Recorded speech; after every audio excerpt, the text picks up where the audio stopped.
Once again, we are in the tavern. And this time, we found Logan in an abandoned university, drug his ass to some random person's house, got him behind a computer, and now he's here to chat with us because that's what it takes to get him to be here tonight, chatting with the homies. Man's just busy. It's all good. Welcome, Logan. Good to have you back, man. It's always a pleasure. Hell yeah. Tonight, Connor will be hosting. Connor has a plethora of topics for us to discuss, and so I'm just gonna throw it right over to him. We can jump right in. Let's do it. All right, so what's gonna happen here? He's not the vibe back. He's already That's so right. much cooler of a host than I am. We're locking it in. Lock Absolutely taking these off. I cannot do that. I can't read the things I need to read. But it was fun while we had it. But no, as we were kind of spitballing ideas, just one that kind of came up, and it really came up not because I feel like it's a strength that I have, but quite the opposite. It's something that like I feel like as a DM, and perhaps all of us might. It's like a thing that maybe we dance with and try to find a balance on, and that really is like big character moments. You know, like and it's different things that either your player characters do, not necessarily backstory things, but things that happen actively in the game. Either, you know, like killing the boss that was super important to a backstory, or completing a huge quest that was important to them, or just things like they go off the rails and they adopt, you know, either a city as their own, or types of people and things like that. It is how to encourage those big moments, like and those big things in the game, and then also how to tie them back into your game instead of just leaving it as that moment, letting it like form the world around it. Like I don't know what. Are you just? Okay, I saw you just fucking like. Wait, hold on. Let me see that bowl again. Let me see that bowl again. My God, I hope you're eating. Dude, I had that exact same bowl when I was stationed in Alaska. Dude, that's a good bowl. That's a good bowl. That's fucking. That's army issue. That's an army issue bowl. Yeah. I haven't had time to eat. That's why I scurried off just before we started. I was like, I need to grab some food, man. Hey, oh yeah. That is. It wouldn't be Tavernside talk without a whole ass meal being That's taken so place. true, dude. 100%, man. So true. I don't think there's been a single Tavernside talk I haven't been eating. Bro, it's just the tavern vibes, like, dude. You started later. I was able to eat beforehand, and I thought I was doing great. I'm actually hungry now, so. But no, I guess the biggest thing is kind of to get it kind of walked into the topic.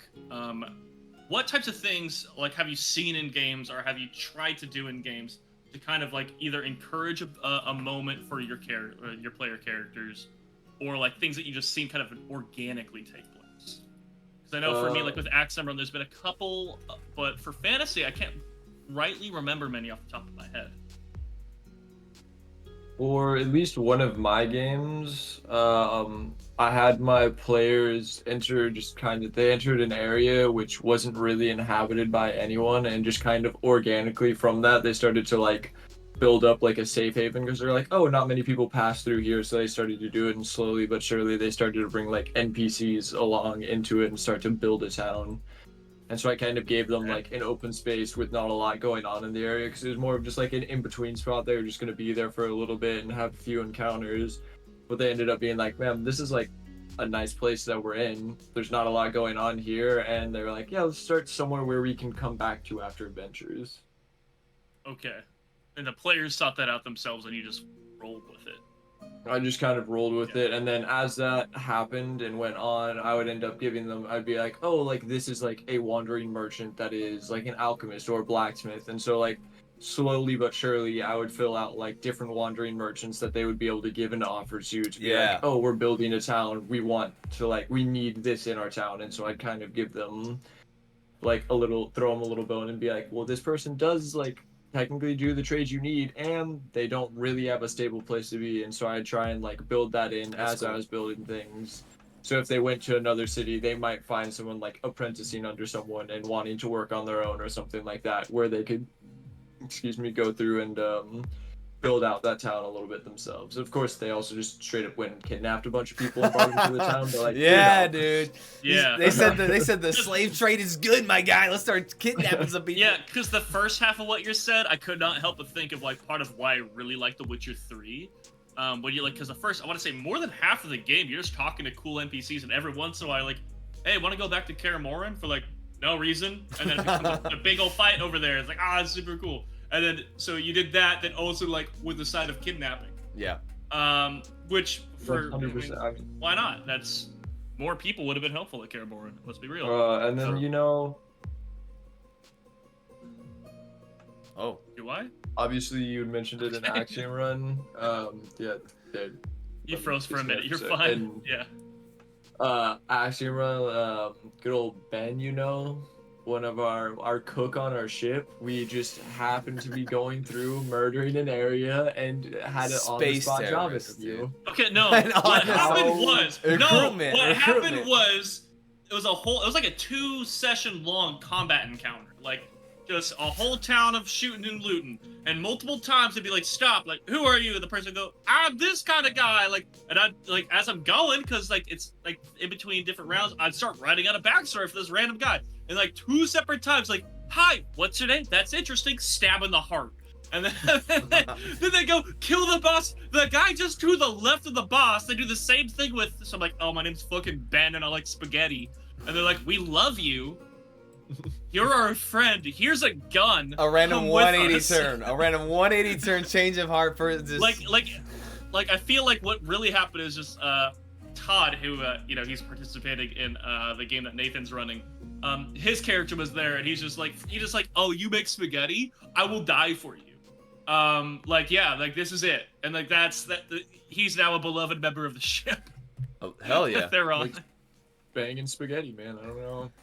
I think that was really you're like, "Oh, and I make spaghetti." Like the other characters are like, "Oh, I'm this person," and we're like, "That's cool." Yeah, they had We're like gonna kill meaningful you anyways. backstories, whereas this guy had no No, fucking literally, purpose. I could And so you tell had to kind of what get they him were in. doing. It's like, "I'm good at engineering, and I'm a weapons expert." They're like, "That's dangerous. God! No, you're a threat We to can't me. let you anywhere near us." I kind of can use a wrench, and I make spaghetti pretty good. Was like, and he's our friend, and we love him. Hell yeah. To Jared, for you, yeah. Well, I was gonna say, to build upon what Logan was saying, I think it's very interesting when like your characters make certain choices, and it does like overall like alter the gameplay of your campaign. And I think it's just a good thing to do. Like Logan was saying, literally, he was like, all of a sudden they had this village that they wanted to take care of, and then now you have like almost a mechanic of your now game is wanderers you can meet, and now you're almost recruiting and building a settlement. So now you have almost like this entire. Yeah. Like built up kind of expansion part of your game that you had no idea you were going to be doing, but then as your players made choices, you kind of built upon that and you expanded upon that. So I think that that's a really cool thing to do, and I think that that's like kind of like a cool way. Like that's what I love about D&D is like everyone's building the story in some way. Yes, the players are more reactive, Right. but when they react and they create something based on that reaction, then they're almost proactive. They're almost building it also, because now you're like, oh, that's cool. They like this. Let me keep kind of giving this and filtering it in and Right. making opportunities. And then, so I think a big thing for me is what I like to do. So I think depending on like the amount of RP and how familiar people are with D&D is kind of how I'll base what I'll like how I'll on like what I'll kind of react to and then like incorporate in terms of backstory, and then like building off of certain character moments. I feel like for people who are more RP versed and they do really like to get into things, I kind of leave things more open-ended when it comes to like, a moment that happened for them, and maybe like there's a couple of things they can pursue, or maybe it kind of gives them like a big kind of opportunity to like dialogue with somebody. Whereas I feel like when like maybe more like kind of reserved individuals, when they do like a character moment, have like an instance, like for instance, actually my fiance, when we were playing in Alaska, everyone I played with in Alaska was first time players except for one, and so I introduced a backstory kind of piece for her, and it wasn't like a super big like, hey, here's this crazy big thing you can do right now, here's this crazy big kind of like moment or choice you can make. It kind of was just like, hey, here's like a character that was important to your backstory, here's some dialogue with them, here's kind of being like, hey, what you wrote and what we came up with was important, and it didn't, and they had like a little bit of some RP, like a conversation, but it wasn't like a crazy big overwhelming thrust of like, hey, now you have all this responsibility and all this stuff.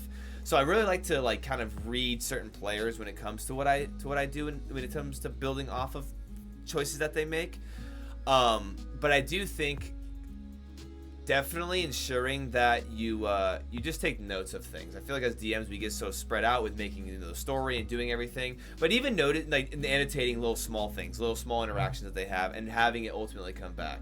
Like even if it is like Yeah. a brief conversation with an NPC, or like maybe like they like toss the coin to a kid or whatever, and then they breeze back through. Like, you know, you make a little note of that, because like I feel like as DM sometimes you're like, oh, that was a small thing, I'll probably forget that. Let me write it down real quick. That way you don't forget it, and then games and games and games go on. You can have that tie-in, because I feel like DMs remembering the big things, you're almost as a player like, okay, yeah, that's a little bit expected. But when the DM remembers a small thing, that for me as a player, I'm like, oh, awesome, dude, that's great. Right. No, but you brought up a great point of just like the small things. I feel like yeah, like just the example, tossing a coin to a kid is just such a small thing for a character that it's like it's just planting a small seed, and then if like 20 sessions later they come back to that town and they see that kid again who's maybe doing well, or like that kid is following in that, like maybe was a paladin to do that, and now that kid seems to be following in their steps, like that meant more, the gesture of the coin meant more than the coin did. Yeah. You know, just like that small, like that growth from it is just so important. I do, just because I brought up like, what's a cool thing that happened, and I realized the craziest thing that ever happened to me really happened to me as a player, Jared. Oh, I have to remember. Hold on. No, just Bloodgram. I made a Ranger Bloodgram as my first character I really ever made. First time really ever playing D&D. Back when 5th edition was proper 5th edition, there was no revised Ranger. We quickly figured out the Ranger was kind of really dog shit. Yeah, it's really dog shit. And like you as a DM, like just like, here is a cursed item. It's cursed. It's super cursed. I'm telling you, it's cursed. And I went, hell yeah.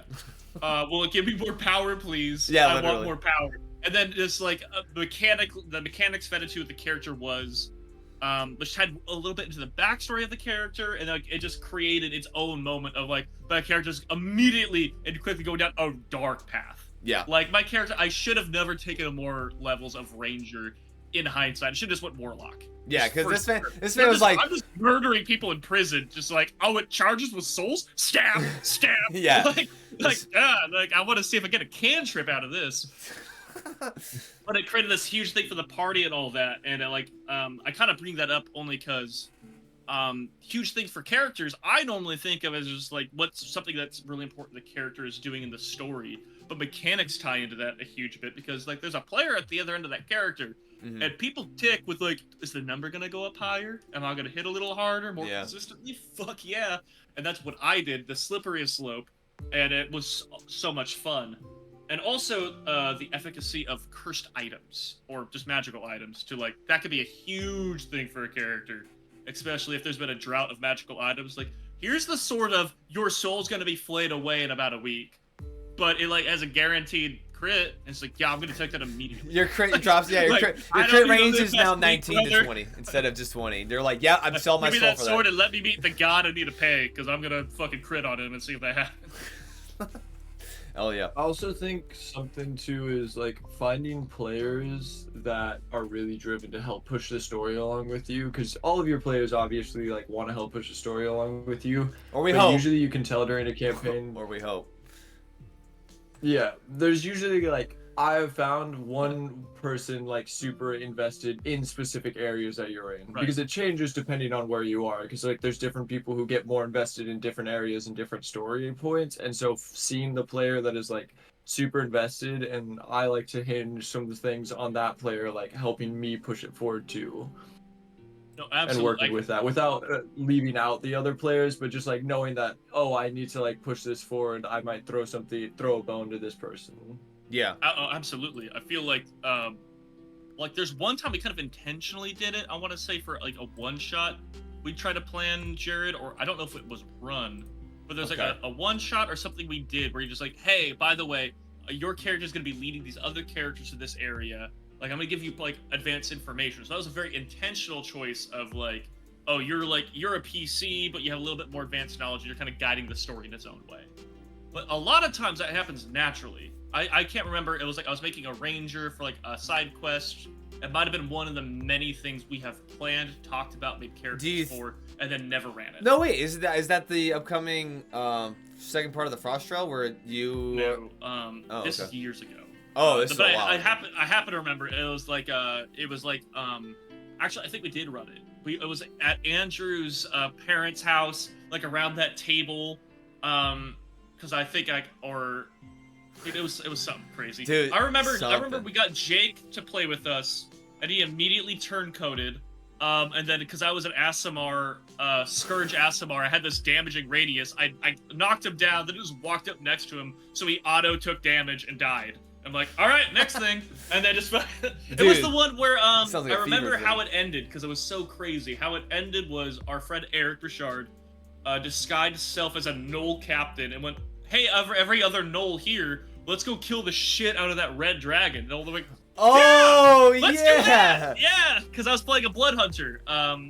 That's right. No, yeah, that was the Runes of Agramar, and literally the preface of that was literally y'all like got really fucked up and like committed a bunch of felonies, and then the Baron's like, you need to go explore these ruins. That right, and I was like the Baron's like enforcer or something. That's why I had advanced knowledge. I'm like, I'm gonna lead these scoundrels over here. I think, yeah. I mean, that sounds right. Anyways, I remember it because for one, it was a lot of fun, and because Eric, he played. I don't remember who did he play in the Inquisition arc, the Stormblade Inquisition. He played Tiberius Orden, but he played Dayton Red in that specific one. Dayton Red was the one. I'm more being so if people are watching this who have seen the other one, like they can put a face to the name of who we're talking about. Oh, you won't know the face because he actually had his camera off, but the voice was Tiberius. Got a voice. You know how chaotic the song is. Yeah, Tiberius Orden. He gets lucky on rolls. He gets so lucky on. Or he just makes them up, which he definitely admitted during live television. He literally said, "Bro, I just be like making some shit up sometimes." I said, "What the fuck are you talking?" He said, "Bro, dude, hold on, quick sidebar. The man literally, while we were like last episode of the arc." He literally said, sometimes I'd be laying on my bed and I would be too lazy to roll, so I just say I got like a 7 and out of my mods. I'm like, what the fuck does that even mean? Oh my dude, I had to gloss over that because I just couldn't give an hour to being like. He dived into it, it'd be such a thing. I fully understand because sometimes like especially DMing through Discord, there's nothing like. It's fine, and I know it's fine, but when you're just sitting there talking with everybody, then you see, like, so-and-so's playing Valheim, so-and-so's playing Helldivers 2, and it was like, motherfuckers. While you're DMing is crazy. Son of a bitch. I know Todd does that all the time. I know Todd does that shit. I'm fighting for my life over here. Dude, yeah, Todd will hit, not to, out anybody, but I'll see Todd literally, but yeah, I'm D&D like an hour. I out him directly, just but we're not live, so it doesn't matter. I see Todd's like, I have D&D, and then Sea of Thieves on the Xbox. I'm like, what the fuck? Yeah, my God, I won't even lie, man. I render the 3D model in the background, but I have like, the thing is I have Tailspire up on my main screen, and then I put whatever I'm working up on like my side screen. I'm paying attention the whole entire time. I mean, I'm drawing, so it's not hard for me to pay attention. You can do that because you don't, hey, it's your turn to go, what's going on? Like, that's the biggest, like, there's no what's going on. You are at least, you're clued in a little bit, and like, no, not only I'm taking note, I'll like take a side off from whatever I'm doing. Like, I mean, I just like, it's a good habit for like drawing in the background. One, there's a lot of cool stuff going on, and so it gives me a lot of good ideas. But two, like, it never stops me from actually being engaged with what's going on, which is, that's a fair point. I'm never like, all right, I'm like, all right, I gotta be engaged. Like, I gotta do, cause I got notes, man. I got like 8 pages of notes. I'm the player that like the DM says, man, this soda expires on 0205, and I have that shit down in my notes. I know. I'm aware. Hey, also, hey, Sharky, good to see you in, man. It's been a while, but glad to have you here. Sorry you've been. Sucks that you're so busy, bro, but it seems like you're being productive, so it's good to hear, man. Good to hear. Also, we should probably re-engage on the topic. That's exactly. Well, this topic is ripe for sidetrack because it's so open-ended. It is. But to kind of like, there's something I've been trying to do, especially with the home game acts I'm going to be doing. There's a lot of things that are either going on or just tying into different things where it's like, oh, I would love to encourage character moments, things like encourage like things that could either be emotional or not. Like it's very much, you can't force your players to care, but you can do your best to foster it. But like, it's also, as a DM, I feel like you do have to be like, this should make you upset, and they're like, I punch him. Like, okay, shit, I can't make you. But I guess, like, what's something that, like, as a DM, like, you're kind of planning something, you're kind of getting something going, and you're, like, trying to, like, pull a little bit at the strings of the players. Maybe not emotionally, but perhaps for, like, motivating them outside of just, like, XP loot. Something you do that I started to do in some of my home games for Axiom Run is the secrets chat. which is something that I didn't really do in a lot of home games because I'm just like, all right, I trust you guys, so like I'm gonna say something, but your characters don't have the knowledge of it.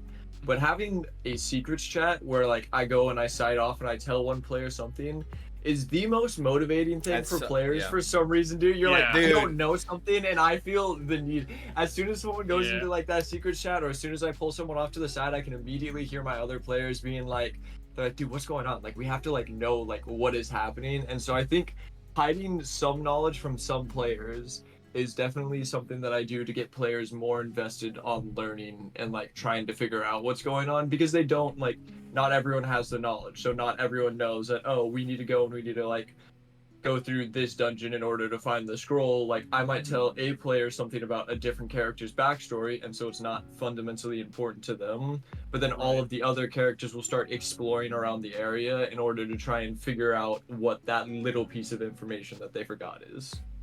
Or didn't learn. That's a really good point. I love that. I love that example too, because I think what that does is that gives a very like, it almost gives something to the player, right? It gives them something, because I think that like a lot of times, what you can do and like inadvertently just like not even realizing is when you tell everybody at the table everyone's business, and you're just like, oh, like everyone's like mature and doesn't like roll like doesn't actively be like, oh hey, I my character knows that and doesn't act like an ass, but like actually being like, hey, come to this separate area, go into this, a back room, or like in like if you're playing in person, go to like literally leave the table or go into a secrets chat. I remember those days at Corey's. Yeah, going dude. to the bathroom. Come into the bathroom real quick. We're like yelling. Hearing Eric Richard like sassing a god to get his arm back. Yeah, dude. Like stuff like that. I feel like what that does is it does make people feel like they earn something, or they have something, or like it's that they did something that like kind of it's almost like giving them a token of like, hey, like this is specific for you. This is kind of something that you then can use and kind of RP out in front of everybody. And it's almost like you're almost giving them a little bit like a pocket DM power, a little bit of like, hey, now you have something that just everyone else doesn't, and now you can go and interact with the story in this like kind of unique way. So I really like that. In terms of encouraging players, I think when you do pull them aside like that and you kind of have that one-on-one, I think it's awesome. Well, I will say, just because you gave me the credit there, Logan, I do immediately have to say the OG for that is Jared. Hey! Only because we were playing in person and like literally be like, all right, let's leave. Like literally, because we're all sitting around a table eating Funyuns. And it's just like, hey, you and me, let's go fucking literally in the back room and talk. And it's just like, all right, something really fucked up's happening. And I just remember, like, as a character, it's like, so what was happening was he went into another room and failed a con save. So he's either dead or we should kill him when he comes out of the room. Like, I don't know. Like, I don't know what's supposed to. Like... Plus, I feel like it also like strikes up a lot of good RP for your table too, because then people feel like instead of like trying to like, get something from the DM, then like as players they're like, so what the fuck was that? And then everyone's like, and they feel like you have something, close to your chest. You feel like you have something, and you can like almost like then it's at your leisure that you can reveal that. I think that's awesome. And also, because Sharky's here, he also says he literally, I remember almost every time Deal would pull me aside in person to do this when I wanted to multi-class. I loved having a sort of secret combo that if I wanted to replay to the party, it wouldn't be verbatim. It was excellent for role-playing. And that was something I did also with them in Alaska. Absolutely. Well, because I think a big thing is like your character has only, like in a normal story, you only have so many reveals as you gave yourself in your backstory. Yeah. And I feel like when you do it in the way we're speaking about, like when you have those secret talks, you could gather more secrets to give. You could gather so many more things. Like you could like really like there's a, and I know because it's happened before, because there's times in Axum Run where the secret strat is where traitors conspired against the rest of the party. Yeah, like the secret's like, it's like we're in secrets chat, and it's like, how do you want to fuck them? Like how, like boys, just give me the deets. Where are you putting detonators? Where are you putting like double agents? So like it could very much just be like, oh, he's engaging with a secret backstory, and it might be really interesting. And other times it could be like, you should be concerned. Like you should be very concerned about what's happening in that other room. Yeah. And that just the paranoia specifically for that game was very good. Then to also bring up another thing as well, is I think, and Logan kind of mentioned it before, but I also think playing, actually I have like a kind of an additional portion that I want to add to it, but I like Logan's idea of like, hey, an area that interests like a certain player more than others maybe. And I think that's a good way that you can emphasize character moments as well. Because it's like if you have someone who's like, oh, I like as an example, oh, I really want to be like I really wanted to be in like a snow biome or something for this campaign, and like maybe you start out in like a woodland area or like a hills area, but then you're like, hey, the story's pushing towards this snow area, this snow region or whatever, and like now they're a lot more engaged. That's where I feel like you can draw that out of certain players when like you're kind of putting them almost in what they've explained, that like, hey, this is what I think would be a lot of fun.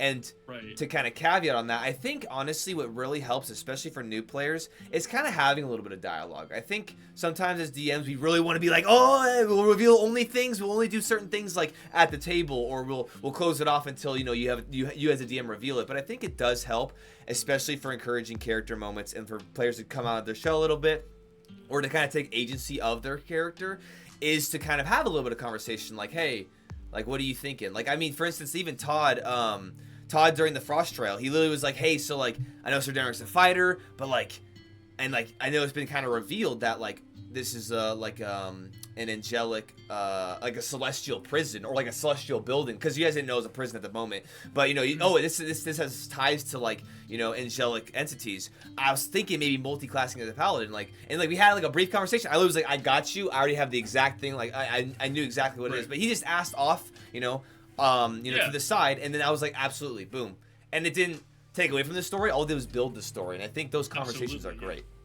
Well, I think you were very good at. Okay, by all means, Logan, go ahead. I think that's like something that I've tried to do a little bit more too, is like having story reasons for people to multi-class. If people don't start like as a multi-class, like I don't mind people multi-classing. I love multi-classing. I think it's wonderful. I literally don't like playing one single class. But I think having reasons on why people might multi-class is a really good way to like get your players more invested and to like have a little bit more of a drive. Like you were saying, like he was like, oh, it's angelic here. I'd like to multi-class into paladin, and so there was that whole entire like section where you can create an entire story around him stepping into being a paladin. Right, and I'll happily give. Oh, he's gonna come back soon. Oh no, he's not. Yay, gonna compliment Jared. It's better when he's not here. All I was gonna say, well, for one, to build off of what you're saying, ties in perfectly what I was gonna say, which is Jared is very good at telegraphing, like, hey, let me know what you want to do. For one, because Jared, I feel like, purposefully creates a story, and like any like prior knowledge of what you want to do long term, will aid him, and also as a player will aid you in what you want to do going forward. Like, the Frost Trail arc for me as a Virden.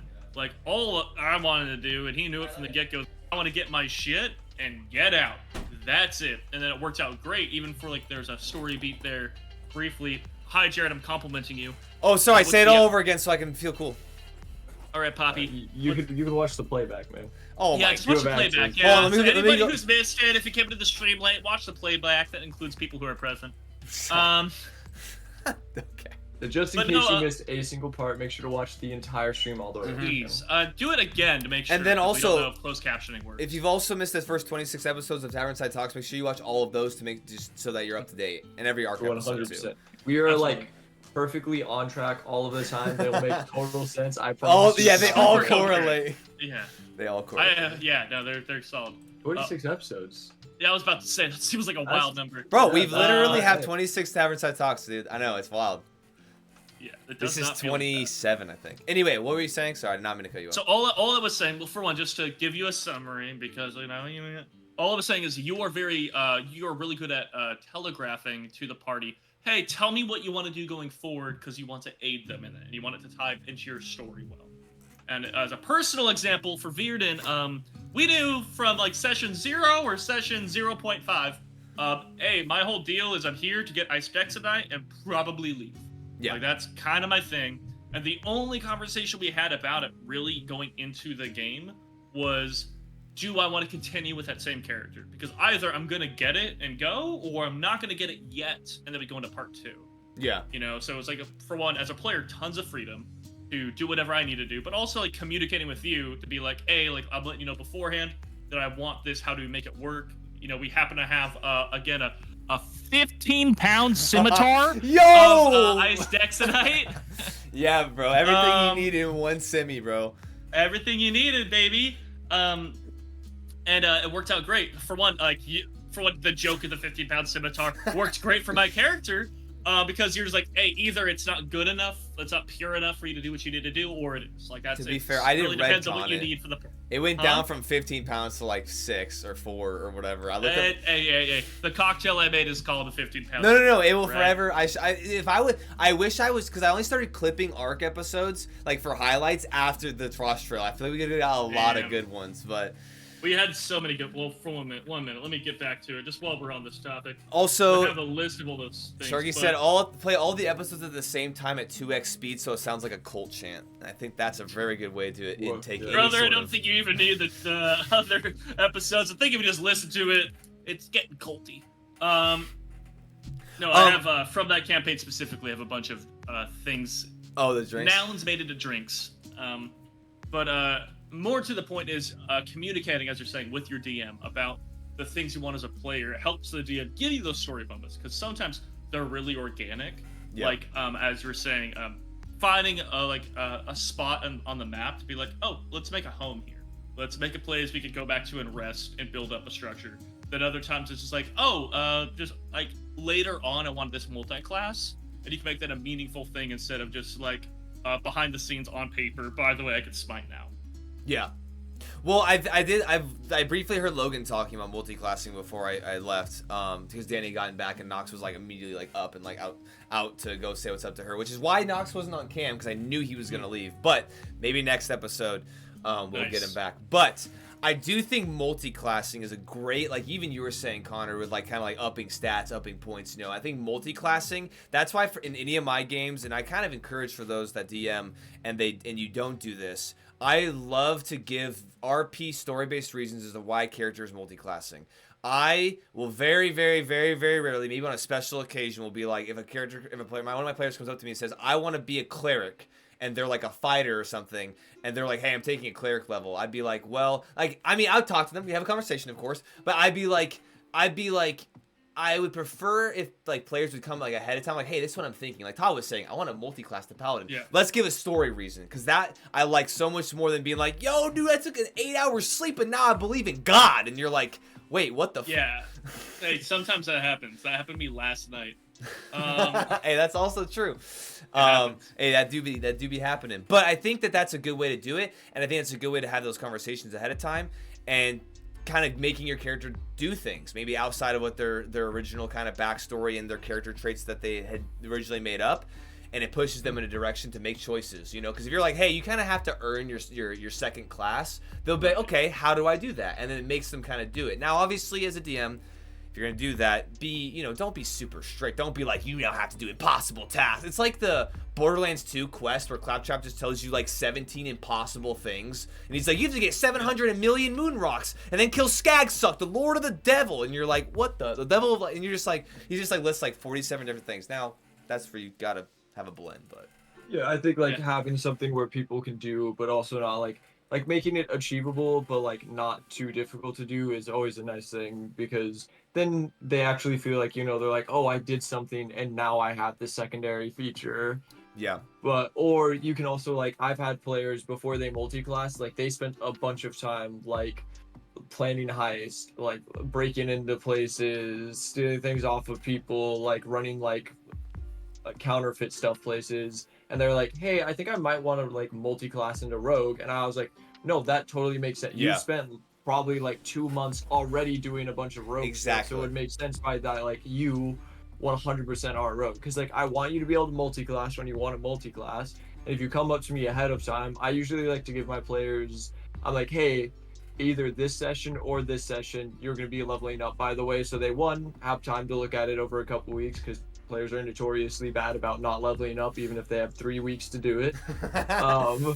Yeah. And 2, it also gives them a chance to come to me and be like, hey, this is my idea for it, because I like to have all of my players' information written down, or at least like a general idea of what they have, so when I'm creating encounters and stuff, I can create it with that in mind, which is something I also recommend if you don't ever do. Like, have your players send you photos of their character sheets. Know what spells that they have coming along, and know what your characters can do, because then it helps you like put something in that drives the character to want to interact with the world a little bit more, because they're like, oh man, I'm super great at navigating, and we need to navigate. Like we had one of the campaigns that we played in, one of our party members was a super good cook, and so like I worked with our DM to create a whole entire cooking thing so that during downtime like we would have a bunch of fun being like they would be like, yeah man, I want to like try out these meals of like monsters or creatures that we found nearby and different type of herbs we've just kind of gone around and found. Nice. Just like have a whole cooking mini game pretty much going on. Oh yeah, 100%, dude. X, Y, X. absolutely. And I love, or like for mini games, for getting players engaged in small things that can become like major. For poker, in my campaigns, I have all of the players basically play Yahtzee. They grab all of their D6s and they roll them, and you basically play 5-card draw with D6s instead. And so you're like, oh, I've got like all of these, and then you can change it between if they have enough like D10s or something like that. You can have like 10s be jacks, or 10s be 10, or D12s I mean be like jack queen and stuff like that. And so I find doing that is another way to push players to be more engaged into stuff, make things mini games. Lockpicking for me is not just a straight up lockpicking roll.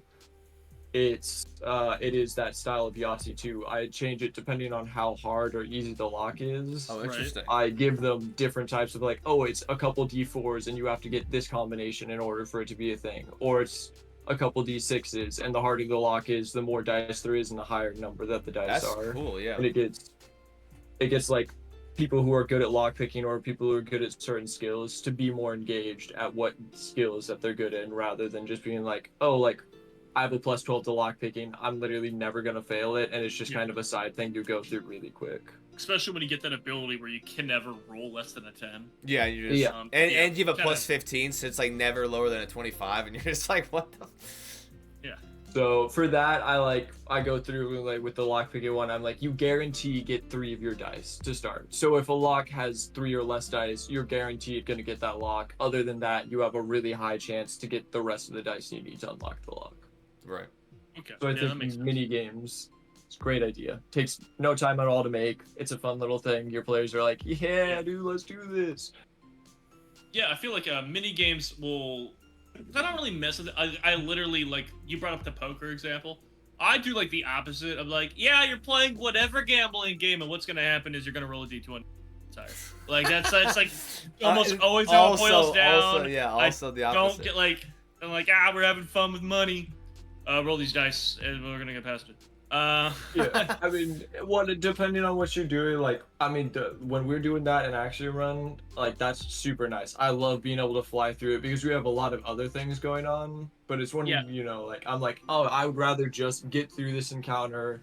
And you do a really good job of describing events that we're watching, and so as players, we can just like, we're like, hey, yeah, man, we want to watch these 2 robots beat the shit out of each other, and you're like, yeah. You sure you don't like want to get engaged in anything? We're like, no, we're literally gonna sit here in this booth, not interact with anything, and just let you monologue for about 30 minutes. Hell yeah, dude. Yeah. Every it's DM's... like the weird. Those are the weirdest sessions because I'm like, damn, like I'm sorry we didn't get a lot done. And people are like, we had fun. I'm like, really? I'm really happy and weirded out a little bit by that. Like I'm happy to hear it, but because I feel bad. I'm just talking the whole time, but that's the Axiom Run is that type of game sometimes. But I think that's just like the kind of the key aspects of just like good storytelling too. Because if you as a DM can captivate and describe and really get the party involved, I think like that's like a lot of like the world build up, because like everyone in Axiom Run is like very involved in the world and is very invested in things, and so I think that's where you can just like literally do a monologue for 30 minutes of 2 robots fighting, and you can hold your party's attention. Well, as the DM, what helps with that is one, giving them the option of being involved. So like recently what just happened is we had a whole fight happening that 2 of the players are physically down there involved in at times. So they have the option to watch and get eyes on people they might be fighting later, learning different things about the world, things like that happen. Also, there's a thing going on where some keen-eyed people realize that somebody might be doing something nefarious there. So certain people were in the booth, certain people were leaving to either like intervene or maybe aid the person who is doing some shady shit. So like it can absolutely be as static as the players want it to be. We could watch a fight happen, the fight happens, they bet on it a little bit, they make money here, make money there. In this case, they made a shit ton of money. Hell yeah. They bet on themselves, and almost lost it, but they happen to not. if But you're the- gonna die, and you're only gonna get paid out if you don't die, just empty your bank account. there is that. Yeah, that's there a is. good I'm gonna point. bet my life savings on me not dying today. There you go. That's Yeah, a I lot gave of. it.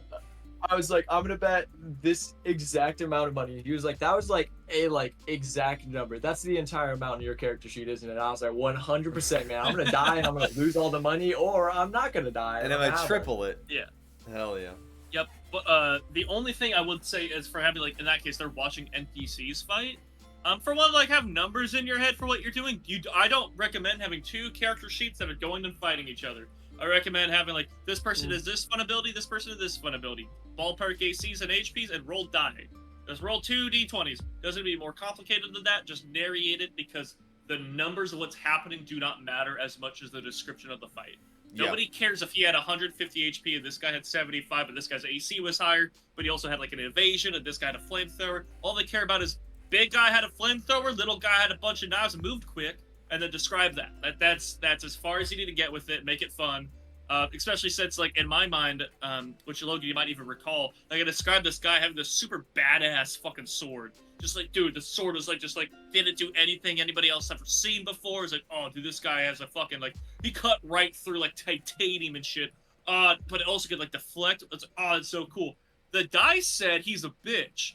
The dice said, actually, this guy's brains getting splattered across the wall. And that was not what me as a DM intended at all.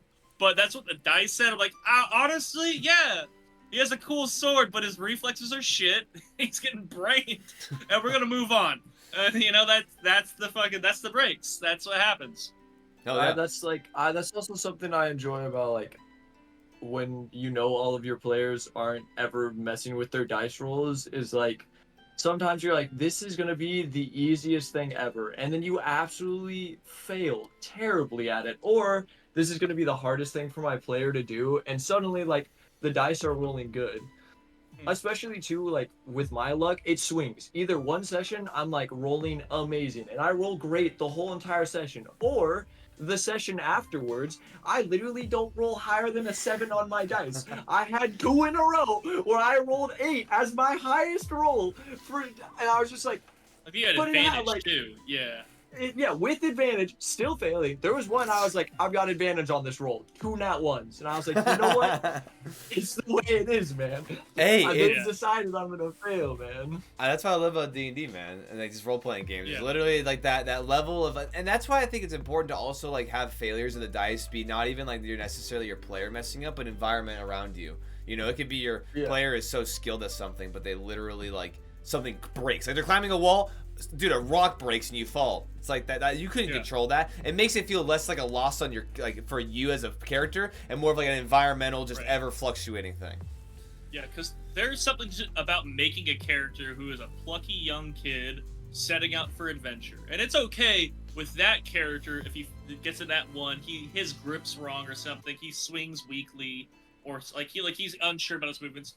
But if somebody's describing their character as the martial apex of their secret Komodo clan, leaving the mountain only after wordlessly killing his sensei to behold the world in blood, and he rolls 2 nat ones, the character is by definition a douchebag, but the player isn't, and he deserves the Archon of the Apocalypse fucking gets too excited about lightning today, and he just swings and crushes a rock. He misses completely, loses his groove.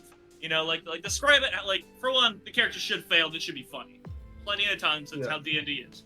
But when you're making super especially when you get into later levels, you could be level 20 getting that one, and that guy's seen and killed probably a god or 2 by now. And he didn't just fuck up, shit his pants, throw a sword on the ground and cry. He something happened, he slipped, a normal snafu happened. A normal thing happened. Yeah. Exactly. Shit happens, you didn't realize your shoes were worn, and that's okay. I think that's also something that add on to that, to getting players more involved and to make better character moments. It's describing when things happen, when they fail or when they don't fail, of describing, you made your swing, but you went a little too, you stepped a little too far forward and you had just slightly misjudged it, and your character barely missed or something like that, or something that every single person I've played with that DMs does is you killed the creature, finish it. Like giving your players that opportunity Yeah. to be like, oh, okay, like this, like, oh, I killed the creature, I did it, and then it makes something, even if it's not something crazy that they're fighting, it gives them that I can't remember what the word is. Agency. Agency. I nailed it. yeah, oh, I get a dude. cookie. Give Giving this them man a some cookie. agency to be like, oh, I do this, or like I have that ability, and even like, because even giving your players the option of like, oh, they missed, and your player like chimes in occasionally, I'm like, I definitely would have done that if my character messed up. I for sure was just being stupid and cocky, and the man absolutely got hit. Yeah. So- I think a good thing that I have seen, and I try to do now with Axum Run, is remember blow for blow what's happening between characters. Like if you just went for a blow, got an opportunity attack on you, then you go for a hit. Don't describe of you fucking missed, you dipshit, but like, oh, you just got like hit really hard, and like instead of describing like the he hit you, you hit him. You know, like he like brings a blow down here, you deflect it, and this way get a bit of a hit, try to go for an overextended hit. You end up backsliding from that. You know, like you describe it as more of a dance, just The with flow of melee combat. melee combat, because I think we've seen it enough times where it's like, oh, I guess I'll roll to hit. You know, like fucking like especially with combat, you're fighting a monster normally with a high AC. It gets frustrating when you're like, I swing to hit, I miss again. Fucking cool, that's my turn. You know, Right. but like if you like at least animate it a little bit, just draw it out. Like it makes it a little bit more than like I swing my axe, I miss bad. It's like you swing your axe and the fucking, you know, the creature just either like describe it as taking the blow fully. Maybe make the swing hit and connect, but like the armor's so thick it does nothing. As long as you communicate mechanically what happened, you know, like it makes the character not feel like, oh yeah, you know, Blood Axe of the Red Tribe is a piece of fucking shit today. You know, like no, he's swinging. It's just like a supernaturally difficult task. And then Sharky was even saying, like, hearing on a miss that it may not have been me whiffing, but glancing against armor or even being parried. I feel like most players would feel better about at least hitting the backboard instead of just airballing an attack. And then That's a really good way to put it. Yeah. Yeah, I think it's a big thing to also calculate too about AC. AC is like is like the physical armor of a creature, then like their agility. And I think depending on how you build a creature, physical armor is either the heavy lifter or it's agility. And so I think if it's heavy armor, it's pretty simple to be like, yo, you just smack the shit out of it, but like it glances off the side of it. So yeah, it's not a matter of your incompetency, it's a matter of how just defended this creature is. Oh god, that just made me think of a monster that like did something that if you miss its AC by 5, the blade sunk in and they got an opportunity to grapple you. What the what the hell? It feels good. I don't know. It's just like you got it. You know, like that. Anyways, that's another Tavernside talk. Yeah, we'll that's figure out. different. Monsters of Connor's mind, Much more dude. That's a good one. lively combat. Much more Much more lively lively, combat yeah. because doing that, having good RP in your campaign is really nice outside of combat. And I've had, we've had a lot of sessions in Axiom Run and the Frost Trail where we spent a lot of time outside of combat, where it was like very lively. And then for like the most part, like when we're fighting the Frost Wolves and when we were fighting them, like we had very lively combat. There was stuff still happening inside of combat, and getting our engaged with like, oh, this is going on. People are talking. Events are happening over here. Enemies talking back. It's like a great way of like doing that. Or even when we missed, it was doing that of like, we're in a snowy biome we've never been in before. And so rather than just having like a very flat, okay, what are you going to do this turn? Cool, this happens. What am I going to do this turn? Cool, this happens. Right. That makes combat much more engaging, is like treating it still as an RP thing while you're in combat. Also for combat, 100%. And I think to build upon that, I think if you also like don't be super stringent on the rules too. I think if you let players like kind of like open up a little bit of combat, like, hey, can me and this dude take our turns together? Like maybe if they're next to each other in initiative order, they can do something like that. Or like, oh, can I do this thing? And you're like, typically, like, as D&D's written, no. Or maybe as a DM, you're like, no, I wouldn't normally. But that seems pretty cool. I think it's a very big way to build up your players, is just being like, yeah, sure, they can say something kind of crazy off the wall, and it might, like, require a super high DC. But just being like that, yes, let's try it. And then rolling with it. And if it fails, it fails. But I'd rather, as a player, be like, my DM be like, sure, absolutely, make that check. And then I roll, like, and Connor does a good job, I feel like, sometimes prefacing it like, hey, this will be difficult, but you go ahead. And I feel better about rolling and failing than never having a chance to roll at all, because then I just don't even want to ask. Yeah. Well, that is. I actually have a rule from a home game I can add on to that thing. So shout out to one of my DMs, Danny. He added a rule because we played Star Wars as an Edge of the Empire, and they use different dices rather than like it's a certain amount of numbers. There's certain passes and failures on the dice. And so it's really cool because like you pass, or it's literally just pass fail rules, but they also have other icons on the dice that are like you pass, but you like mess up while you pass. It's adversity and triumph, I think, are the names of it. Okay. And so if you can successfully do something, but like you successfully hit them, but you trip up while you're doing it, making it so you're open a little bit more. So we added a rule in the home game called heroic rules, where you would tell like we tell him, oh, I want to do this, and this is going to be the consequence, and this is going to be what happens if I succeed. So like I'm going to swing to hit the sword out of this person's hand, and if I succeed with the bonus like that I need to roll, then I'm going to hit the sword out of his hand. If I fail, my sword is going to be stuck in the wall or something, and then we do like a quick back and forth of like this would be a better success and this would be a better failure. But I like, it's a nice ruling of being like, oh, I'd like to do something that you can't traditionally do, but there is going to be a consequence if I fail that roll, and as a player having the agency to be like, this could be a good consequence if I fail that roll, and then working back and forth with the DM. Yep. No, I agree with that. I like it's kind of something Dimension 20 does. Is sometimes like Brandon will communicate to the players like, hey, it's normally when he gets out the box of Doom, if any of you have seen, you know. I have not, but what the hell? Oh, it's like, it's part of the reason I bought this thing. I don't use it like that, but it's like he has a prop like that, normally makes the players roll into it, and he'll tell them like they have a like he'll have the thing roll. It's like, hey, they have a bonus, they have like a plus like 7. You need to get a 17 on the die or higher, or X is gonna happen. Oh, you know, shit. and like it's normally they're doing something crazy or very consequential. And it's for very dramatic role for the box of Doom. Anytime it gets pulled out, you're just like, oh man.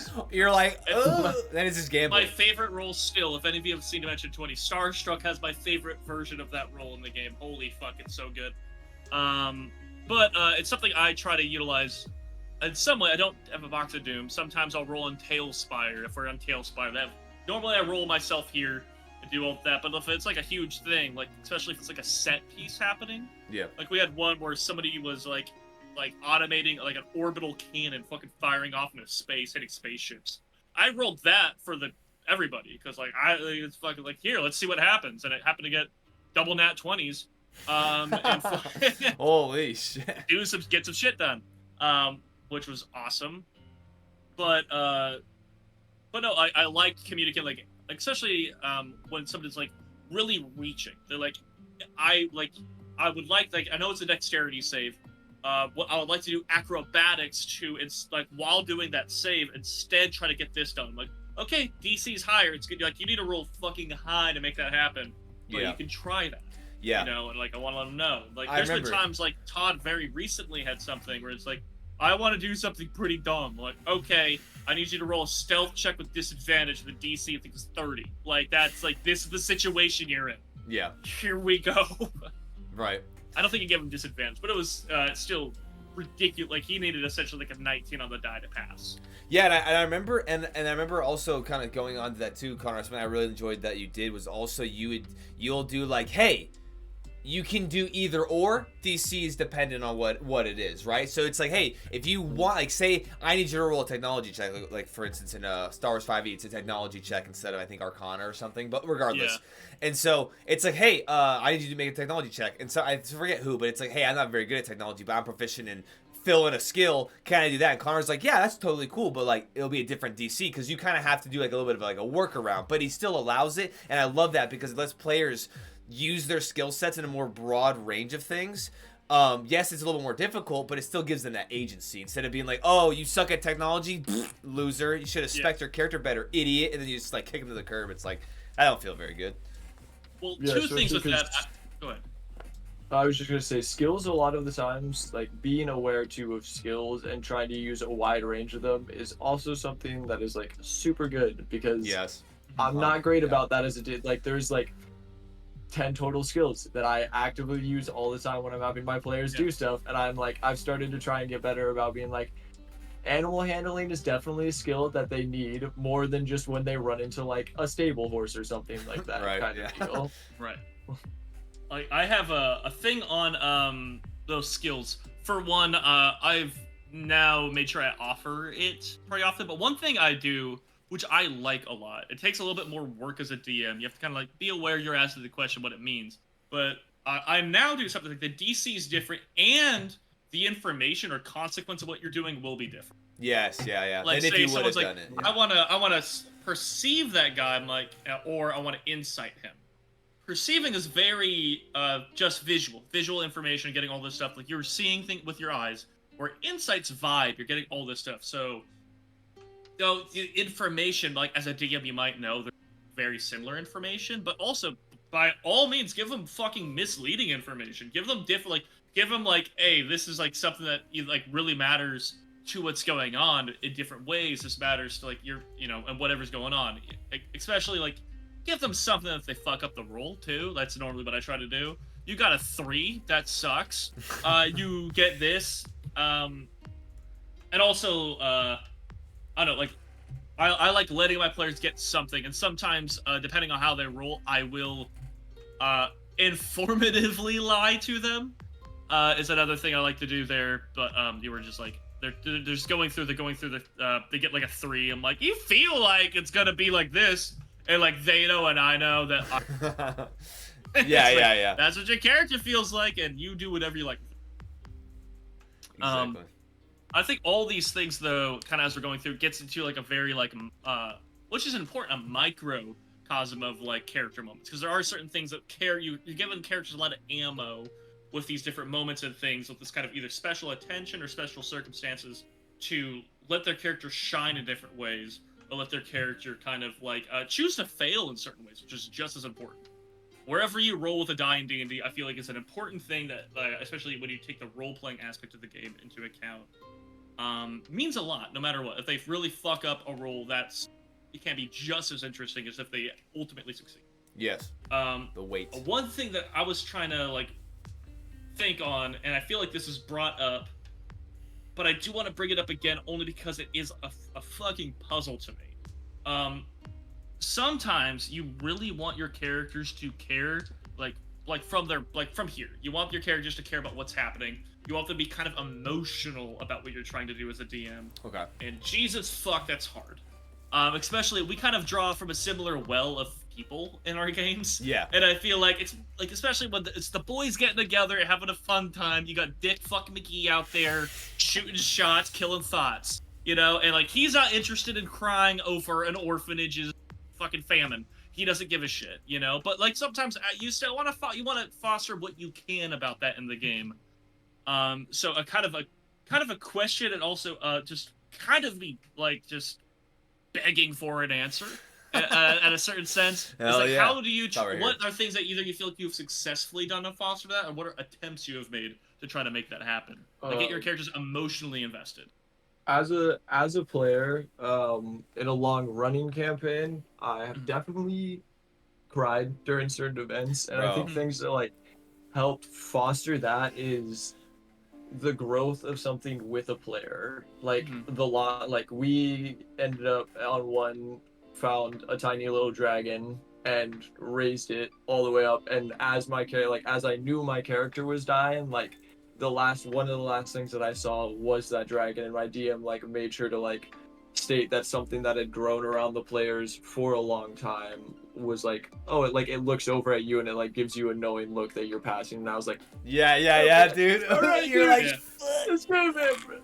But I think having the players like giving them something at a certain point that they attach to, and not necessarily taking it away from them, but having something grow along with the players, they just naturally, your players will be more attached to something that they interact with a couple of times, because it's hard to have a major moment, even if it is a backstory moment of like, oh yeah, I've known this dude for so long, but if you never interact with them during the campaign, then it doesn't matter if your character actually knew them. It's like the player themselves doesn't have that emotion of, oh, like, I'm really sad about it. But if something's like important to your character, having them introduced into that a few times, having them show up just like a couple sessions here and there, and then having a dramatic moment that happens with them without just, like icing people from your character's backstories, but like Right. it doesn't even have to be like Just killing someone from their backstory.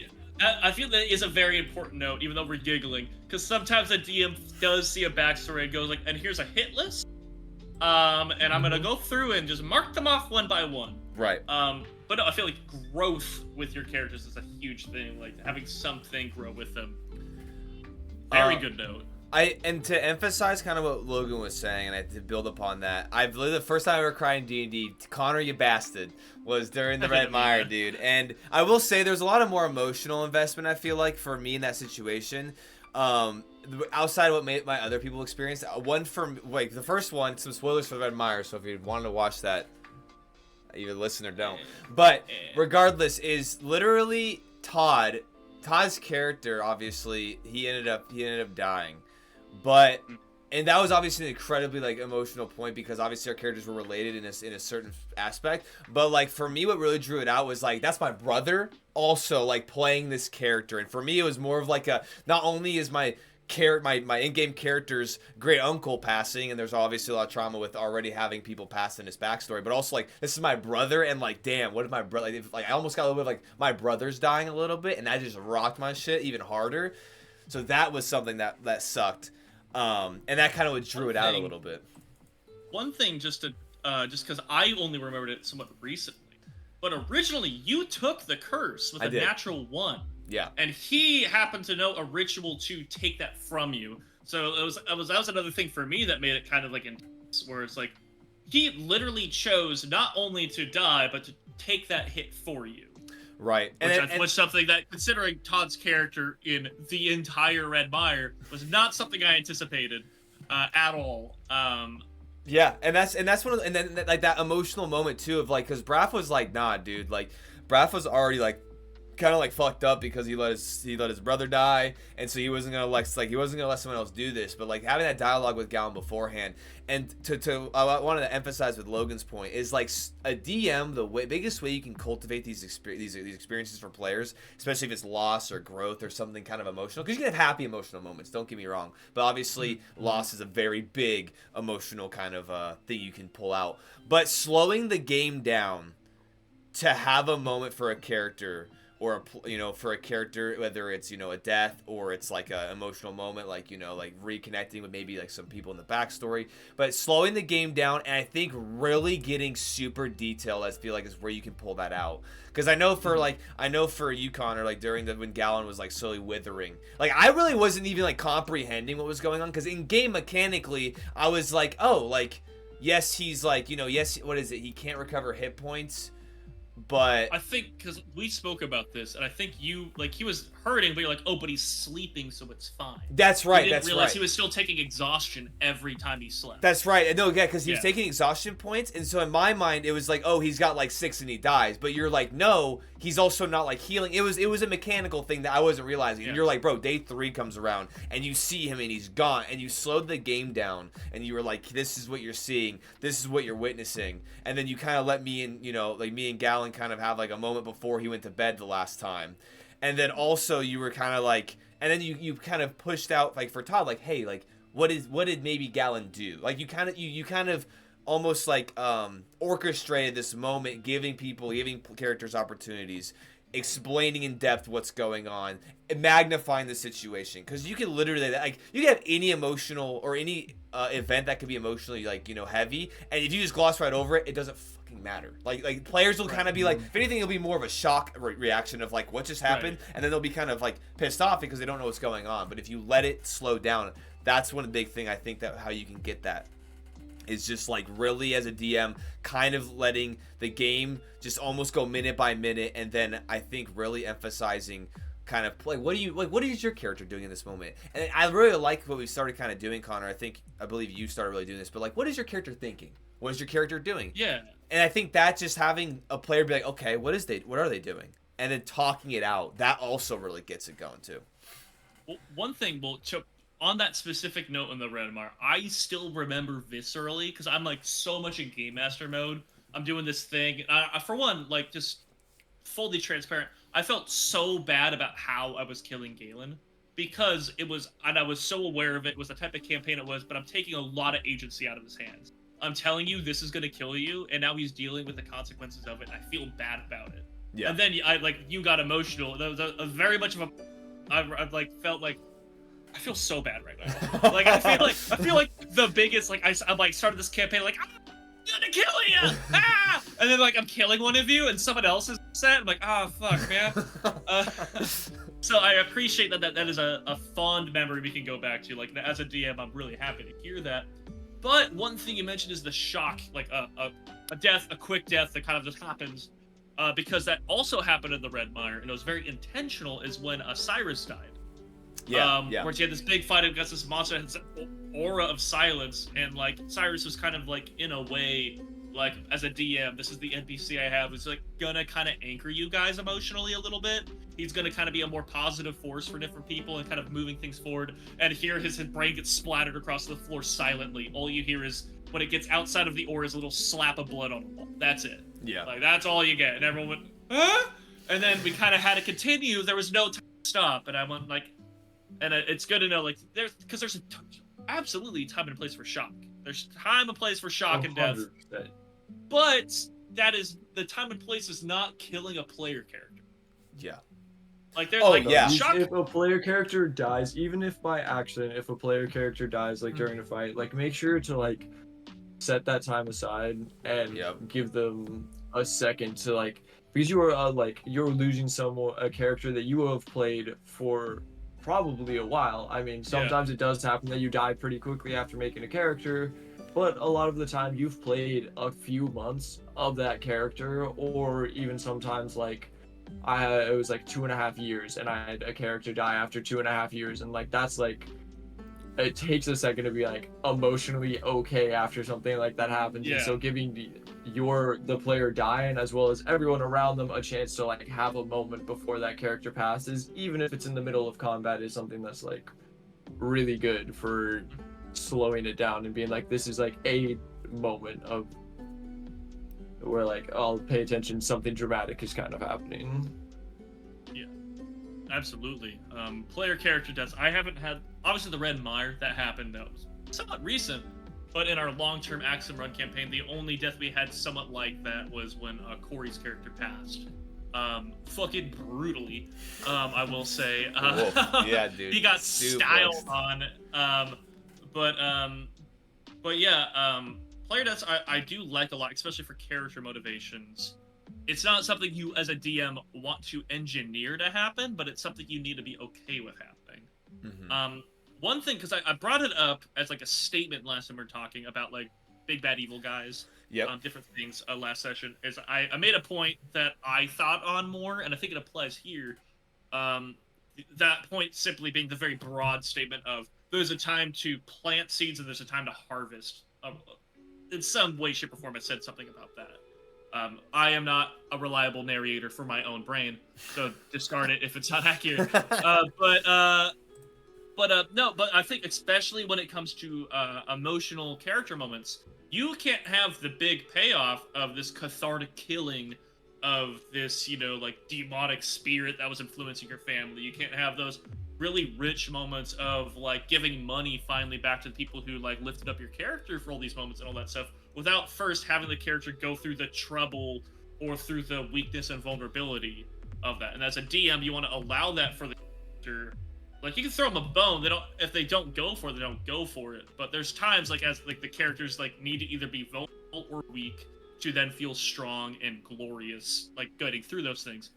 Same thing goes if you're gonna punch them in the nuts. Like, you want them to feel happy and safe. And you want to feel loved and cared for. Then you want to do the thing. Uppercut their throat. And if you want to be fucking thick about it, there is two sides of the coin to something we brought up earlier, which is the characters like, hey, I really want to try this thing. Okay, you can try it. The DC is gonna be high. Maybe sometimes you're gonna kill, their fucking great uncle guy. The DC and is how gonna be maybe really you want high. to do that is during a combat encounter. where they have every opportunity to perhaps change that outcome, but it's going to be damn near impossible. Yeah. And Yeah, so having then it's encounters set up where they can like save someone or their decisions that they make affect people around them definitely is a good way of like, okay, there's a sense of urgency because if I don't do this, then this is gonna happen, and setting that out ahead of time, like, yeah, I'm gonna drop your great uncle into a bonfire, man. Like, you have the chance to save him and fuck over your entire party, or you can make sure that your party that you've been traveling with is good. And so like then that giving like cause and effect of like this decision is made or this decision is made, and having combat around that is a good thing too.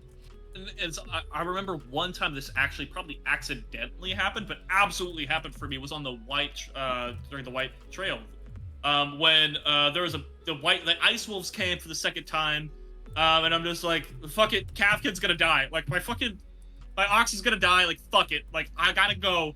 I need to save me. Shit's fucked. Everything worked out okay, but I just remember that just very real moment as a player, and also the player character going like, I did the math. Like there is very, very little chance the mounts make it out of here, and we need, and I'm not happy about this, but I'm making a conscious choice to let these things die. And it happened to not happen. Everything worked out. I think I ended up casting teleported up, started throwing fireballs down like fucking AC 130 on you, Logan. So thanks for fire resist. Yeah. Which I love the fact So that it worked out. Taking that sweet fire resist, bro. It worked out great. But like just that moment of just like the combat encounter, instead of being like, fuck this wolves, let's deal with it, was just like, I really like this creature, like in character and out of character. I like this creature. We had this bond, and I bait essentially as we save our skins, because in this situation that's what's important. Yeah. And I could very well see a totally other side of that situation of, because I think that also happened with Axoff, as a different encounter. It's like, he's the thing we need to protect. Let's get him out. You know, just like having those things like, hey, there's a combat encounter you're in, and here's something with hit points and AC that needs to either live or not live, and that's kind of your, it has agency, but it's your responsibility as a player to kind of make that happen. Just adds so much to what's going on. Yeah, and that adds for extra levels of depth, especially for combat and role playing and just different scenarios you have to navigate when you have emotional investment or just even like monetary investment. Axoff needed to live, so you're like, cool, that'll push, pull the players through, for sure.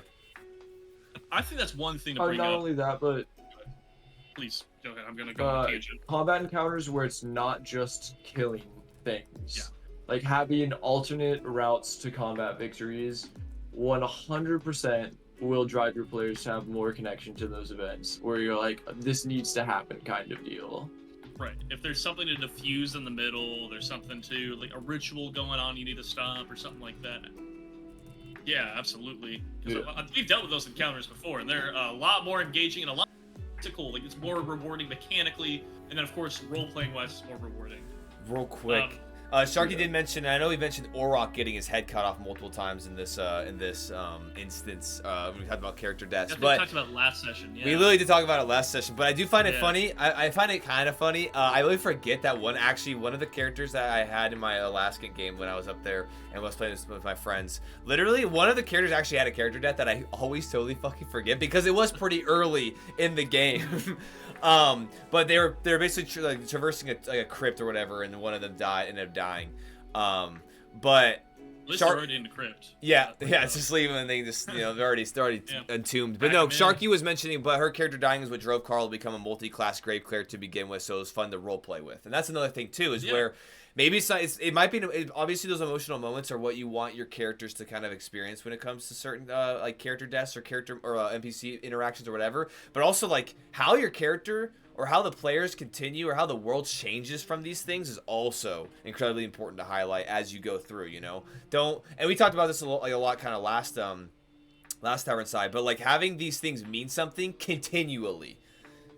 Right. Mm-hmm. Sorry, I wanted the sidebar because he was chatting, but by all means, that's why we have it. That's why I wanted to throw in there. We had just as like players, like someone's player died, and then when creating characters, like we had a couple people's characters die, and when they were recreating characters, a decision made by another character like fully drove the creation for another character, and it had a lot of like fun because they ended up becoming a warlock too, and so like making like, oh, they made this decision because of this, and so did they. So like now you have a group patron rather than like a single patron of like knowing how it affects all players. That's pretty cool. I like that. Yeah.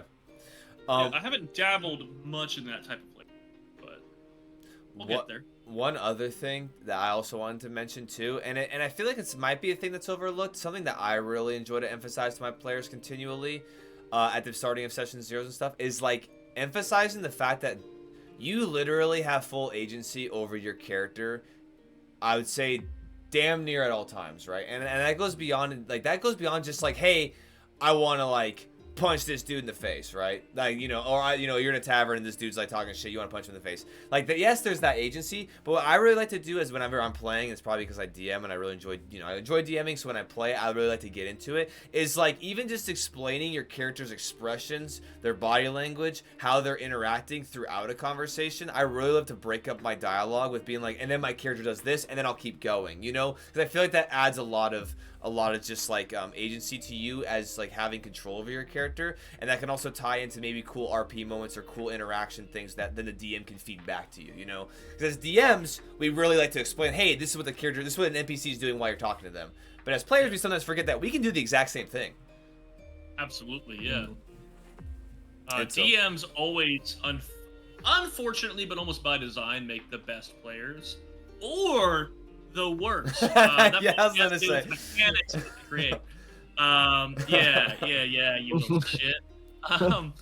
The only thing, because I just because it was brought up, and it's we're talking a lot about motivations, and one thing I did want to mention is something I had to make peace with, is most of the parties that I have created, I'm sure many other DMs have dealt with this, the parties are by essence motivated by cash dollar bills. Monetary, baby. And that isn't wrong.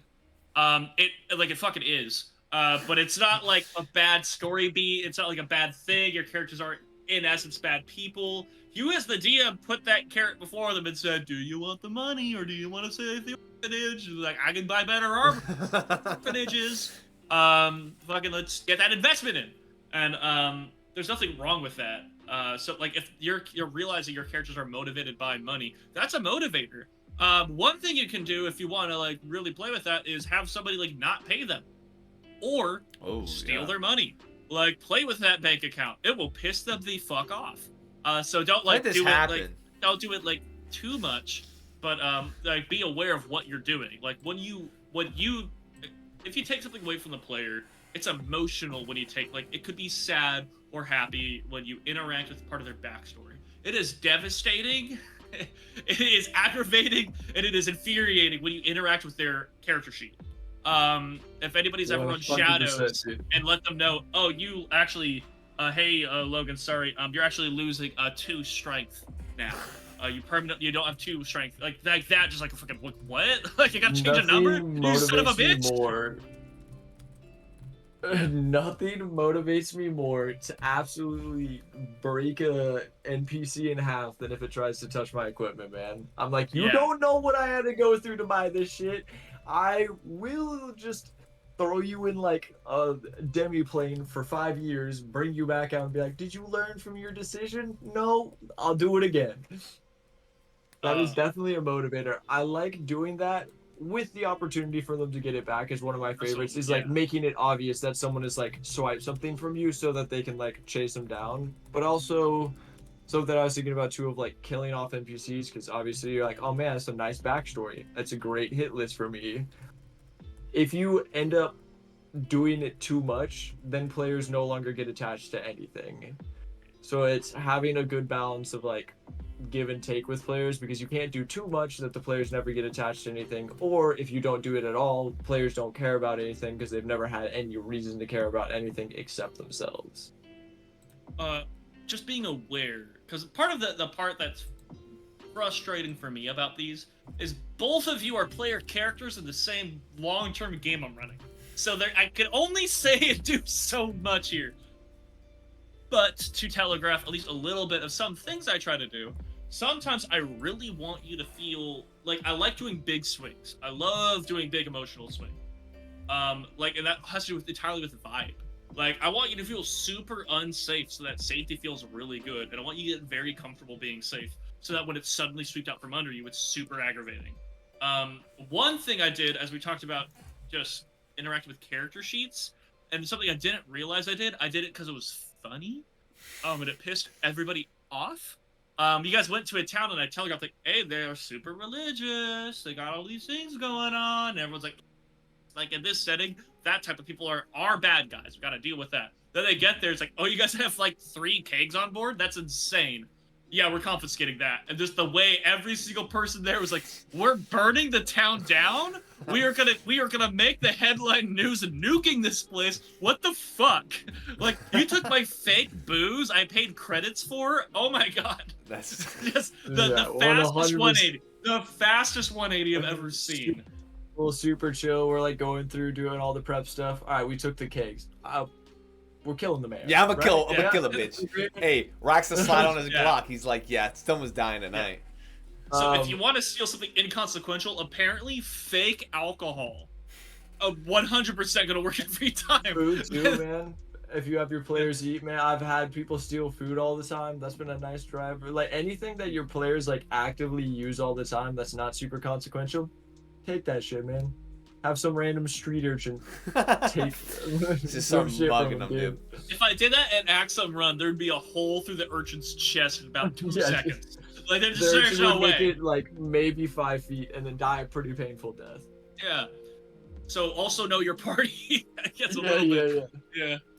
Yeah. There was a debate in Axum Run of like, oh, somebody like sneakily stole one of your things, was making their way through the crowd, and the most tame person in the party had to be talked out of teleporting him 90 feet in the air and letting him fall.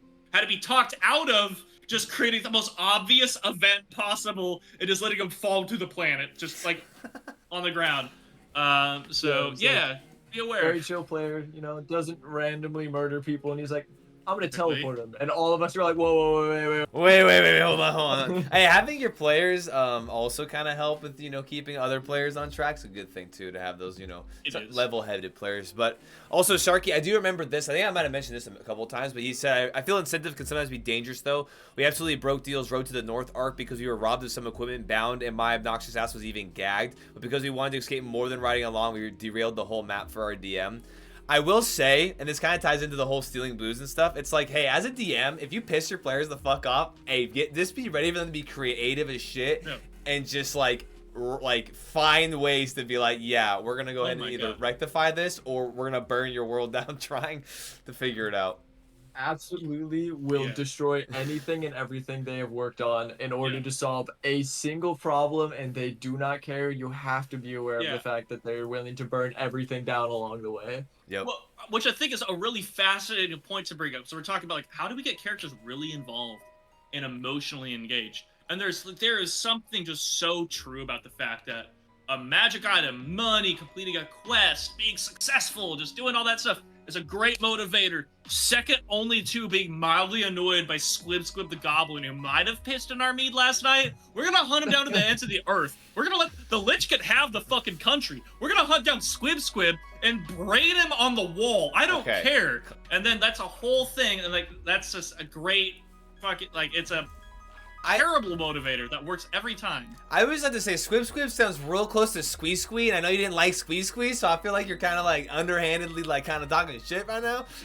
Look, didn't Squee start as Piss in Me Eyes? Wasn't that how that originated? I don't think. I remember it was something. It was something. It was like one of Todd's goblins or orcs in Warhammer just had yellow eyes that he painted, so we just called them Piss in Me Eyes. Dude. Yes. Yeah, I thought that's how Squee started. Also, unrelated to any Squee, but something I figure I should at least shoot in here before we finish out for the night.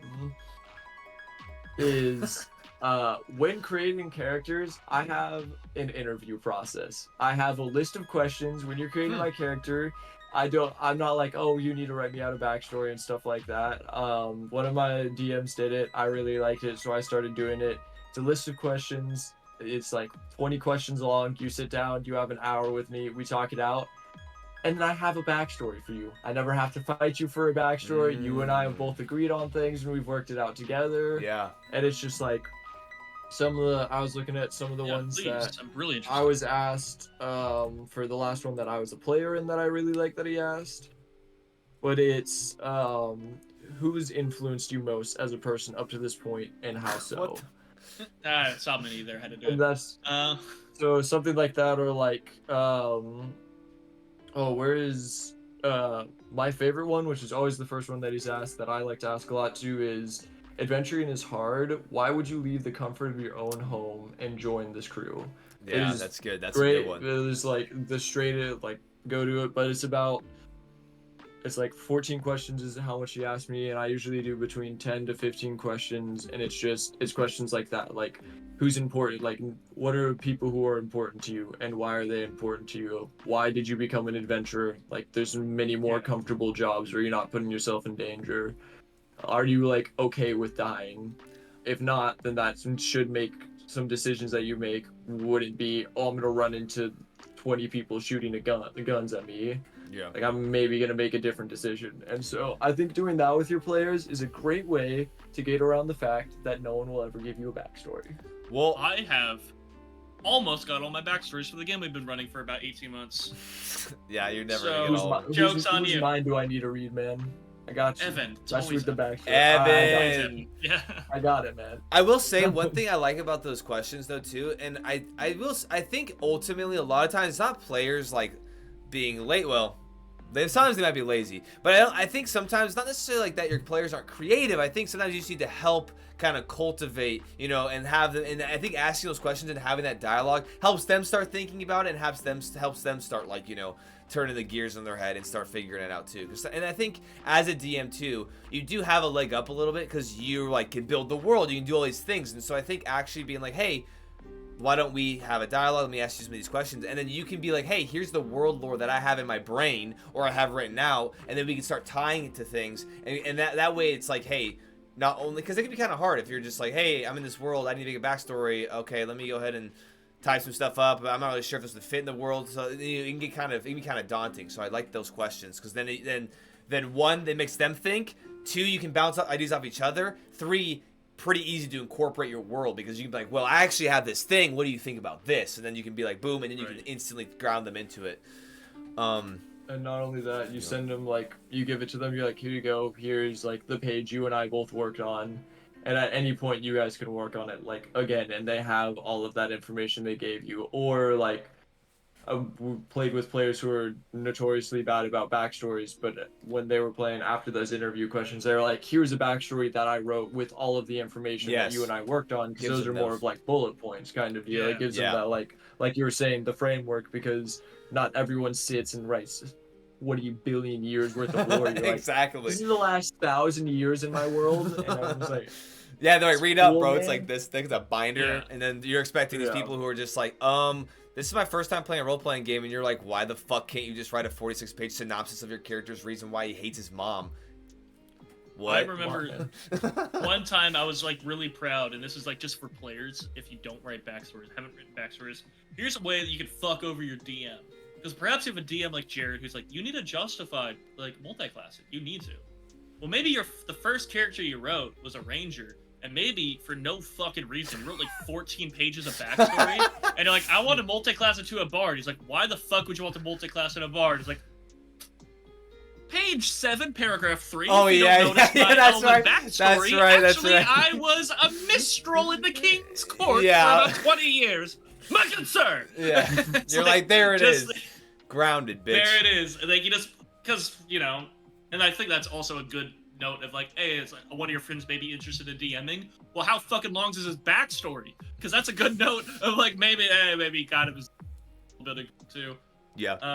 But like, hey, like maybe you're like, I don't know, like I'm making a fighter. Maybe I want to multi-class in a paladin or like barbarian later. Like throw it in your backstory a little bit. Give yourself that option later. Yeah, give yourself some. For strengths. one, it gives yourself strengths for one, mechanical benefit for you later, and two. It makes a more interesting character. Like, you did more stuff to justify that. Write that out. That's cool. You have more connections. You have more things in the world. Yep.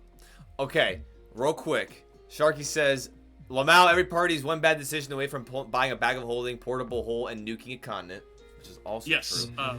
And then also, backstories are important not just for developing a character to realize who they are and why they do what they do, but for the DM to expand or reintroduce. Towards the end of our campaign in Alaska, Deal had these flashback moments where we relived our moments from our backstories.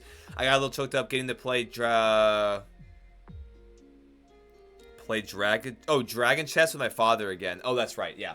Dragon Chess. To give some context, they had to go to this place called the Pyramid of Dreams, and essentially there was like trials, and these trials were like characters reliving their backstories, and then basically they had to almost like work these. It's almost like a Siren's Call a little bit, where like the players had to like navigate through these trials, and basically if they had to make wisdom saving throws, and it was like, was your character strong enough to reject what this like comfort that's being drawn in from these backstories, or to keep pushing on and to find, you know, and go through this temple and to navigate it. And basically if you failed your wisdom saving throw, you would fail basically the trial, and then like wraiths would like apparate from your memories and start beating the shit out of you. Oh my god. Yeah. I have a huge thing to say on that immediately after I fix my hair, so I'll be right. Okay, also real quick, we have literally like 5 minutes and we have to wrap this up. Right, so I'll be real okay, quick. all right. Any last minute things? But yeah, I think stuff like that's super cool. And I think also like I also am a fan of like just tying maybe like dreams sometimes into characters' backstories, especially if like they went through some horrific like dragon burned my whole town to the ground, and like even just like early on in the game giving that like some life to it, you know, having a character be like, oh, like you wake up restless because you like relive some of that.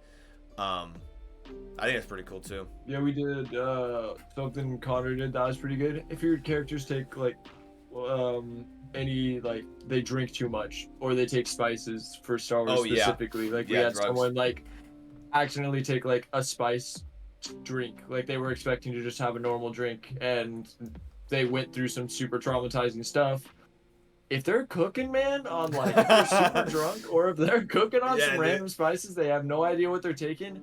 There is going to be like your body is just going to naturally have flashbacks to events going on. Like any little thing around you can trigger it, kind of deal. So like, or project it out too.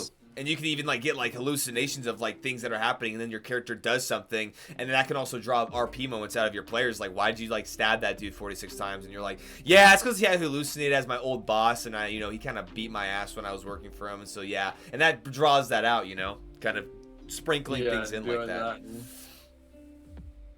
He's back. That was it was pretty good. Mind control, or not my reading someone's mind too when they're absolutely having a bad moment like that. So you get the information, you're like, oh, dude, that's a tough backstory, and I'm never talking about that to anyone again. Ooh, that's tough shit, man. Sorry. I was wondering if you were gonna talk about that. Yeah. Yeah. All right. One thing, only because you brought up like a Cave of Dreams. For one, remind me, and I don't know if this is what inspired you, but again in The Witcher 3, there's a whole side mission you go to. It's like a ritual for the townspeople. You go to this Cave of Dreams. I had no idea. That's totally fine. There's nothing wrong with either being inspired or having polar things, but it was a super cool. In the game, it's just a side mission. You could go to Skellige, do this. And it's super cool because you're playing Geralt. You're playing the guy, and his fears are tied into the main story. It's a cool thing. We're also going with these townspeople and like figuring out their traumas and issues and shit. All this stuff. It was a really cool moment in the game that almost feels like should be mandatory for the main game. Yeah. Like that's just how cool it is. And I think for players, there's nothing wrong with that too. That's the same way. It's like maybe their stresses. Like you can ask them about what their stress is. This is what I did. And kind of the side story thing. I don't know how much you got into it. The other character, I was like, where are you trying to go right now to be comfortable? You failed your con save. You're going there, but not in a comfortable way. Yeah. Like that. Your mind's going to a place where you give you trauma. Let's go. Traumatized. Hell yeah. Yeah, he was not thrilled. I was thrilled. I was having the time of my life, man. I think like the player was having a good time. His character was not. Right. At all. And that's a good way to like the backstory doesn't always have to be in the past. The backstory can always be something that is actively dealing with the world, and sometimes psychosis and magic can make that happen. Exactly. Hey, that's where you use like the magic or like technology in Action Run. All right. That's about all the time we have for tonight. Any last minute things, everybody, gentlemen, that we want to kind of give the audience for encouraging and using character moments in your game that you're just bleeding or dying, burning to tell? Anything last minute? My one big thing I got from this, which is important to tell everybody, is I'm really getting a huge message that I should just kill my characters. Yeah, dude. Emotion, so I appreciate death. There you go. Yeah, just kill everybody. But also, like, D&D, I feel like we talk about very specific things, but it's also just like a really fun game, and there's not a wrong way to do it. Also like, true. you don't have to take. You can fuck up everything, but still having fun, and you're doing a good job. Yeah, dude. You know. I mean, if you're gonna kill your characters, man, give them a chance to have like a meaningful death. That is 100% something to it. That's like, oh, they need someone to sacrifice themselves for the rest of the party. Meaningful deaths. That's also like a good way to have someone make that decision themselves, kind of deal. Yep. Absolutely. Yeah, and I think ultimately just like I think the biggest thing is just transparency for between like DMs and their party, and it's just like having little just like if as a player you want something to happen, I mean it just mitigates so much like frustration if you just like, hey, pull the DM aside after a session or like text and be like, hey, this is kind of like the direction I want to like have things go, like for my character or for like or like this is what I would be interested in doing. And then as a DM, you know, I think as a player, understand that not every time you can work something in immediately, but I think also, you know, take that and, you know, try to make something fit. And I think it's just a good back and forth. I think the more dialogue you have outside of the games can help clear up a lot of things and help propel the story in ways that everyone's having a lot of fun. And it can still be organic, even though you're kind of having side conversations and stuff. Like you can like I think sometimes as DMs, and as players, we get kind of so caught up in like the organic story or like natural things where it's like, hey, sometimes just like it's a role-playing game. You want to have fun, you want things to happen, like you're all trying to enjoy this experience together. So just like open the conversation up on the sides and stuff and get like kind of that understanding. And I think that's where you can really then as a DM draw your characters into the story, get those emotional moments, give them that agency, and then as you're kind of telling the story, then as the players are telling it as well. So that's kind of the last bit out. Absolutely. No, Speaking of that, that's a great point. also, Sharky, man, really appreciate you being in here. Also, he said in the campaign I'm in now, I play another Grave Cleric, and I can summon a, I don't know what the hell that shit is, that I use uses dreams. I used it without the party knowing to help a player's character cope with some recent trauma context. They're Unitai and consider the Coyotl as a sort of god. So. Oh, I think the Coyotl is It's a Mayan serpent. Quetzalcoatl is the serpent god of the sky. And I know I was gonna say. Whoa. Total War Warhammer 3, the Lizardmen get to use that thing as a unit. It's cool as shit. Yeah, and I kind of Quetzalcoatl. I don't know how to. And that kind of I know is it gets a free cast of Call Lightning and it kills. Well, this is also a good way, going back to also for you, Logan, you can read minds a lot, and that's a good way you can pull people into, like, the secrets chat, you know, tell your character something about another character, and then you then have those, like, dialogues in RP, and it expands, and it can just be super interesting.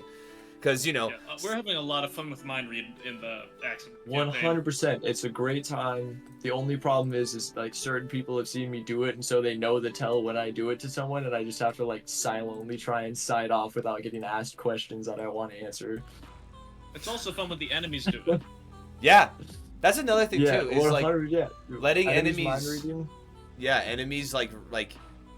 Yeah. Anyway, we could probably go for another hour. Yeah, but we do have this all the time we have. Maybe we'll loop back around to this topic at some point. We appreciate everyone for hanging out. Sharky, thanks for chatting with us, being here.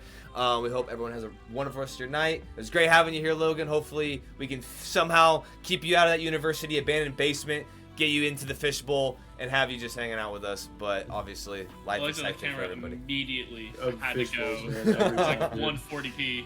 Yeah. It wins. It did so well this time. You know, I think I just have to make a few more adjustments, and it'll be not in the fishbowl anymore. It but did good. It did good. All right, well, it's all the time we have. Hey, check the Twitch schedule because it is consistent more than if I tell you what's happening right now. Also, sometimes the schedule's not even consistent, so just check it out. You'll see when we're going live tomorrow. Tomorrow we should be having an ARC episode, but obviously check the schedule. Till then, have a wonderful rest of your night, and we'll catch you all later.